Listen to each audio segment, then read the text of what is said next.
Migraine की समस्या एक बहुत ही सामान्य समस्या होती जा रही है। सामान्य बोलचाल में अधकपारी भी इसको कहते हैं। तो ये समस्या क्या है, इसका कारण क्या है, लक्षण क्या है और क्या निदान हो सकता है, इस बारे में बात करने के लिए आज हमारे साथ अपने व्यस्ततम कार्यक्रम में से समय निकाल कर आए हैं प्रोफेसर डॉक्टर नीरज कुमार साहब, जो KGMU के न्यूरोलॉजी विभाग में प्रोफेसर हैं। डॉक्टर साहब, बहुत बहुत स्वागत है आपका। नमस्कार श्रोताओं। डॉक्टर साहब, माइग्रेन जब कोई व्यक्ति कहता है कि अब तो खैर इंटरनेट है और सर्च करके लोग आते होंगे आपके OPD में भी, तो माइग्रेन को कैसे आप डिफाइन करेंगे? माइग्रेन क्या है? देखा जाए तो सबसे पहले जो है माइग्रेन एक सरदर्द की कैटेगरी में एक सब टाइप है। तो पहले ये समझना जरूरी है कि कोई भी मरीज होता है जब सरदर्द से पीड़ित होता है और खासकर अगर तेज सरदर्द हो या लंबे समय से सरदर्द हो तो हर मरीज को चिंता होती है कि आखिर ये सरदर्द है क्या। तो सरदर्द को हम लोग दो तरह से डिवाइड करते हैं, एक प्राइमरी हेडेक और एक सेकेंडरी हेडेक। सेकेंडरी हेडेक वो सरदर्द होती हैं जिसमें खाली सरदर्द नहीं होता है, कुछ ना कुछ कारण और होता है। लेकिन प्राइमरी हेडेक वो होता है जिसमें अमूमन और कोई कारण नहीं होता है और वो ज़्यादा खतरनाक भी नहीं होता है। उस प्राइमरी हेडेक में माइग्रेन जो है उस हेडेक का एक स्वरूप है। उसके अलावा टेंशन टाइप हेडेक भी होता है और कुछ और तरह के अलग तरह के भी सरदर्द होते हैं। तो जो माइग्रेन का जो सरदर्द होता है उसमें कुछ खास चीज़ें होती हैं जिससे हमें उस माइग्रेन के सरदर्द की डायग्नोसिस बनाते हैं। उसमें लक्षण भी होते हैं, उसमें कितने समय से मरीज पीड़ित है वो भी होता है। तो उसके अगर हम लक्षणों की बात करें तो माइग्रेन में सबसे ज़्यादा जो लक्षण होता है वो ये होता है कि सरदर्द धीरे धीरे चालू करता है। कुछ घंटों में जो है सरदर्द अपने चरम पे पहुंच जाता है, जिस समय मरीज सबसे ज़्यादा परेशान होता है। जो सरदर्द होता है वो या तो आधे सर की तरफ से चालू होता है और होते होते पूरे सर में हो जाता है, या कभी कभी आधे सर में ही रह जाता है। किसी किसी मरीज को गर्दन से पीछे के हिस्से से सरदर्द चालू होता है और पीछे के हिस्से में ही सरदर्द पूरे सर में फैल जाता है। किसी मरीज को आगे के हिस्से में सरदर्द होता है। तो अलग अलग जगह सर के हिस्सों में सरदर्द ये बनता है। जब ये सरदर्द तेज हो जाता है तो उस समय टपकन जैसी फीलिंग होना, सरदर्द के साथ में उल्टी हो जाना, मिचली होना, चक्कर आना, गर्दन में दर्द होना, गैस जैसी उबासी आना और खाने का मन ना करना, तेज आवाज़ या तेज लाइट से भी परेशानी होना, ये सब भी उसके सरदर्द के लक्षणों में आता है। तो जिन भी पेशेंट्स को, मरीजों को इस तरह की समस्या होती है और बार बार होती है, उनको उपचार की ज़रूरत पड़ जाती है। डॉक्टर साहब, अगर आपसे हम ये पूछें कि माइग्रेन की समस्या किस उम्र के लोगों को होती है तो क्या आप बताएं? अमूमन तो माइग्रेन की समस्या ज़्यादातर युवाओं में होती है, लेकिन बच्चों में भी ये बहुत ही कॉमनली अब देखा जा रहा है। तो बच्चों से लेके और बूढ़ों तक में माइग्रेन की समस्या होती है। क्योंकि जब माइग्रेन वयस्क में होता है तो कहीं ना कहीं मरीज दिखाता है तो डायग्नोसिस बनी जाती है। और ये समस्या ऐसी है जो मरीज की जीवन की कार्यशैली के कारण भी इसमें समस्या उत्पन्न होती है। तो इसीलिए लाइफस्टाइल अगर गड़बड़ होगी तो ये समस्या सालों चलती है। ऐसा नहीं है कि जैसे हमें कोई बीमारी हुई और हमने दवा खा ली तो वो खत्म हो गई। तो इस बीमारी में दवा से ज़्यादा जो है मरीज को अपने लाइफस्टाइल जो है उसमें बदलाव करने की ज़रूरत पड़ जाती है। डॉक्टर साहब, आप लोग शोध करते हैं और अंतर्राष्ट्रीय राष्ट्रीय शोधों से भी परिचित रखते हैं खुद को, तो कारण क्या है? माइग्रेन क्यों होता है? माइग्रेन के कुछ हम लोग कहते हैं, जैसे कि अगर कारण देखा जाए तो एक कुछ ट्रिगर्स होते हैं जो उसको बढ़ाते हैं। लेकिन अगर कारण में देखा जाए तो एक तो हम जेनेटिक्स मानते हैं, जिसमें आपने कई बार देखा होगा कि परिवार में माइग्रेन से कोई ना कोई माता पिता भी अफेक्टेड होता है। बच्चों में हो जाता है माइग्रेन तो उनके माता पिता में भी उसकी हिस्ट्री मिल जाती है। उसके अलावा जो माइग्रेन के जो मुख्य ट्रिगर्स होते हैं वो एक तरह से, जैसे अगर खान पान में गड़बड़ हो गया, अगर कोई खाना समय पे नहीं खा रहा है, अगर वो सवेरे नाश्ता नहीं कर रहा है, अगर नींद नहीं पूरी हुई, अगर समय से नहीं सोया, रात में पूरी नींद नहीं ले पा रहा है, बार बार उठ जा रहा है, अगर वो ज़्यादा स्ट्रेस में है तो भी जो है माइग्रेन जो है वो ट्रिगर कर जाता है। किसी किसी को किसी खास स्मेल से या किसी खास तरह के खाने से भी माइग्रेन ट्रिगर कर जाता है। जी डॉक्टर साहब, आपने कहा कि सरदर्द का एक प्रकार है, तो सरदर्द कई प्रकार से हो सकते हैं, कई उसके कारण हो सकते हैं। अब तो जो डायग्नोस्टिक की टेक्निक्स हैं, जांच की और उनका चित्र लेना, अलग अलग अंगों का चित्र लेते हैं और उसमें क्या समस्या है, क्या बीमारी है, पकड़ में आती है। तो जब आप लोग MRI या CT कराते हैं माइग्रेन के पेशेंट्स को, तो आपको क्या उसमें कुछ चेंज दिखता है ब्रेन में या कहीं पर? ये बहुत ही अच्छा सवाल है। कई सारे मरीज जो है सरदर्द की समस्या के साथ में इसलिए भी आते हैं कि उनका सीटी स्कैन हो जाए या एमआरआई हो जाए या पता चल जाए कि ये सर दर्द क्यों हो रहा है। तो सभी मरीज जो सर दर्द के साथ आते हैं और खासकर प्राइमरी हेडेक वाले मरीजों में सीटी स्कैन या एमआरआई करने से कोई भी चीज़ का पता नहीं चलता है। अच्छा, और उसकी ज़रूरत भी नहीं होती है। इसीलिए हम लोग कोशिश यही करते हैं कि मरीज को ध्यान से सुना जाए, उसके लक्षण को समझा जाए, और अगर हमें लगता है कि इसमें सेकेंडरी हेडेक नहीं है, प्राइमरी हेडेक के कारण लग रहा है, माइग्रेन है या टेंशन टाइप हेडेक है, तो हम लोग उसमें मरीज को समझा बुझा के उसकी दिनचर्या में क्या बदलाव करना है वो समझा के और कुछ दवाइयाँ लिख के और उसका उपचार चालू कर देते हैं। अगर किसी मरीज में सर दर्द की समस्या बनी रहती है या दवाइयों पे उसका सुधार नहीं होता है तो फिर हम लोग सीटी स्कैन या एमआरआई करते हैं। सीटी स्कैन और एमआरआई में माइग्रेन में ज़्यादातर मरीजों में कुछ नहीं आता है, थोड़ा बहुत किसी में माइग्रेन में एमआरआई में कुछ चेंजेस सफ़ेद जो नसें होती है उसमें आ सकती हैं, लेकिन वो जो है माइग्रेन की डायग्नोसिस बनाने के लिए नहीं होती है। माइग्रेन की डायग्नोसिस जो होती है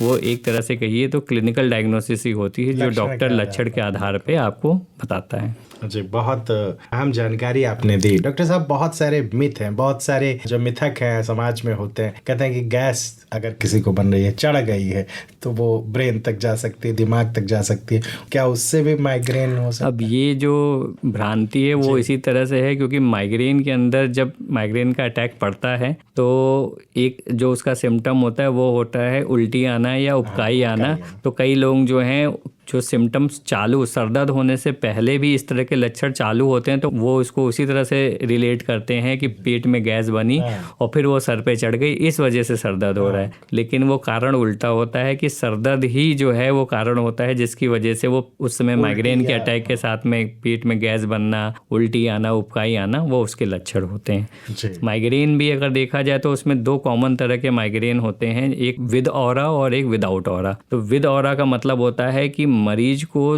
माइग्रेन का सर दर्द शुरू होने से पहले कुछ लक्षण ऐसे होते हैं जो चालू हो जाते हैं, जिसमें खासकर ऐसा होता है कि आंखों के सामने घेरे आने लगते हैं, जिसकी वजह से उसे हो सकता है कि जो चीजें हैं वो भी दिखने में थोड़ी देर के लिए दिक्कत हो, और उसके साथ में फिर उसे सर दर्द का अटैक पड़ जाता है। किसी किसी को स्मेल जैसी सेंसेशन आने लगती है, उसके साथ में सर दर्द का अटैक पड़ जाता है। तो 100 में से 20% ऐसे लोग होते हैं जिनको ऑरा के साथ में माइग्रेन का अटैक पड़ता है, नहीं तो ज्यादातर मरीजों को विदाउट ऑरा वाला अटैक पड़ता है, जिसमें धीरे धीरे करके सर दर्द बढ़ता चला जाता है और तेजी पे चला जाता है। तो टपकन के साथ में, उल्टी के साथ में, चक्कर के साथ में मरीज को सर दर्द बनता है। डॉक्टर साहब, अगर हम नींद की बात करें तो नींद हमारी बड़ी डिस्टर्ब हो गई है सोशल मीडिया और डिजिटल गैजेट्स के कारण।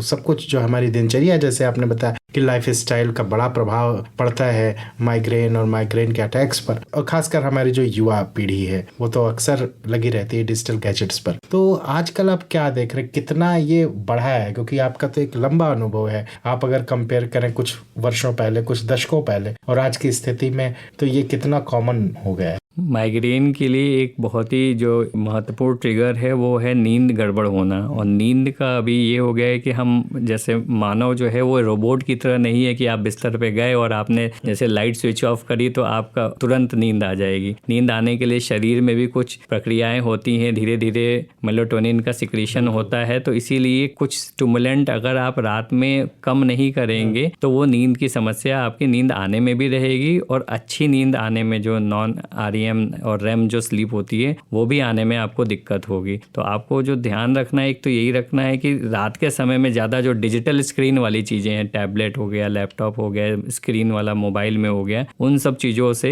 सोने के 1-1.5 घंटे पहले ज़रूर उससे बंद कर लें। किताब पढ़नी हो तो किताब पढ़ लें, वो आपके लिए एक अच्छी हैबिट भी हो सकती है और नींद आने में भी सहायक होती है। और डिजिटल मीडिया, जैसा कि आपने बात सही कही है कि धीरे धीरे करके डिजिटल मीडिया इतना बढ़ गया है कि सोशल मीडिया पे आपको हर समय कुछ ना कुछ अपडेट्स आते चले जा रहे हैं, मैसेजेस आते चले जा रहे हैं। और अगर आपने फ़ोन को साइलेंट करके या दूर नहीं रखा तो आपके रात के 2 बजे 3 बजे भी कोई ना कोई ग्रुप में एक्टिव होगा, कुछ ना कुछ मैसेज आते रहेंगे और आपकी नींद जो है वो नॉर्मल नहीं हो सकती है। बिल्कुल, निश्चित तौर पर आपने बड़ी अहम जानकारी दी, और नींद बहुत ज़रूरी है। कहते हैं कि अच्छी नींद अगर मिले तो वो बहुत बड़ा सुख भी है। जी डॉक्टर साहब, क्या खान पान में भी कुछ चेंज करके माइग्रेन से मुक्ति मिल सकती है या कम किया जा सकता है? अमूमन ये देखा है हम लोगों ने खासकर कि जो मरीज ज़्यादातर होते हैं उनका सुबेरे का नाश्ता गड़बड़ होता है। मतलब उठ तो जाएंगे वो सुबेरे 5-6 बजे, खासकर महिलाएं जो हैं वो, क्योंकि घर का सारा शुरुआती काम वही देखभाल कर रही होती हैं। सुबह सबसे पहले उठना भी उनका ही होता है और उस उठने के साथ हर चीज़ स्ट्रेस में काम हो रहा होता है। मतलब एक समय की घड़ी चलती रहती है, स्कूल जाना है बच्चे को,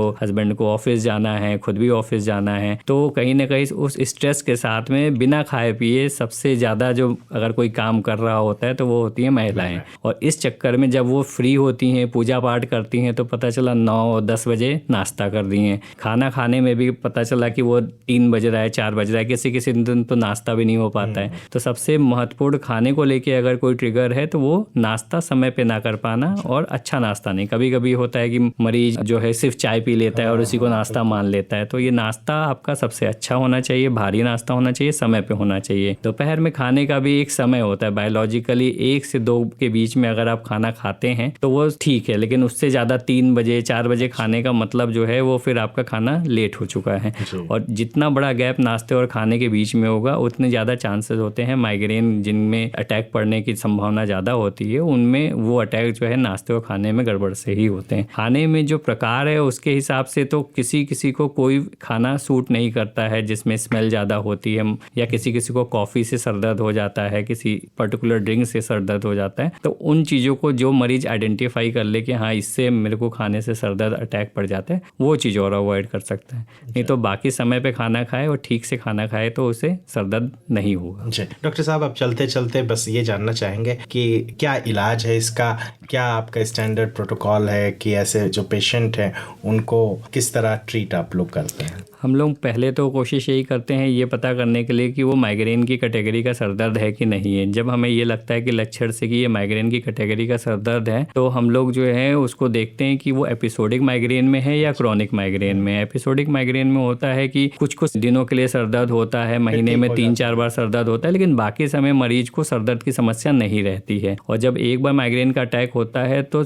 72 घंटे तक उसका कुछ ना कुछ शरीर पे असर रह सकता है। हो सकता है दूसरे तीसरे दिन उसका असर कम हो जाए, लेकिन रहता है। तो अगर एपिसोडिक माइग्रेन होता है तो हम लोग मरीज को ये सारी चीज़ें समझा के कि कैसे खाना पीना रखना है, नींद कैसे रखनी है, और खाली पेन किलर लिख देते हैं जिससे कि वो उस अटैक के समय अपने सिम्टम को पहचान के और अटैक चालू होते ही वो दवा खा ले। अच्छा, अगर पहले ही खा ले। हाँ, मतलब जैसे अगर थोड़ा बहुत टपकन, हाँ, अगर आप पहचान ले रहे हो कि हाँ मुझे आज सर दर्द होना वाला है तो दवा पहले खा लेंगे तो इससे एक तो सर दर्द की तीव्रता उतनी नहीं रहेगी और जल्दी आराम मिल जाएगा। और अगर खाने के साथ अगर आप 2-3 घंटे की नींद ले सकते हैं तो वो अटैक हो सकता है कि वो उसी 6 घंटे में ही खत्म हो जाए, दूसरा तीसरा दिन आपका परेशानी से बच जाए या बर्बाद ना हो। दूसरा क्या है कि जब क्रॉनिक माइग्रेन में चला जाता है तो उसमें कुछ दवाइयाँ हमें 3 से 6 महीने तक लगातार भी चलानी पड़ती हैं। खाने वाली दवाइयों में अलग अलग तरह की दवाइयाँ होती हैं जो माइग्रेन के अटैक को धीरे धीरे सीवियरिटी को कम करती हैं, और जितने एपिसोड्स हैं कि कितनी बार माइग्रेन का अटैक पड़ रहा है 1 महीने में वो भी कम करती हैं। और जब मरीज को आराम मिल जाता है तो वो दवाइयाँ, वो एक तरह से कहना चाहिए कोर्स बंद कर दिया जाता है और फिर मरीज को वही समझा दिया जाता है कि दर्द की दवा